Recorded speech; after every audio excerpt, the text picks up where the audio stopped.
کیا یہ لوگ یہ خیال کرتے ہیں کہ ہم ان کی پوشیدہ باتوں اور سرگوشیوں کو سنتے نہیں؟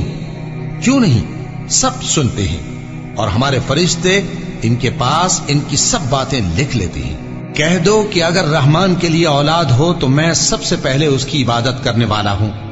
یہ جو کچھ بیان کرتے ہیں آسمانوں اور زمین کا مالک جو عرش کا بھی مالک ہے اس سے پاک ہے، تو ان کو بک بک کرنے اور کھیلنے دو، یہاں تک کہ جس دن کا ان سے وعدہ کیا جاتا ہے اس کو دیکھ لیں۔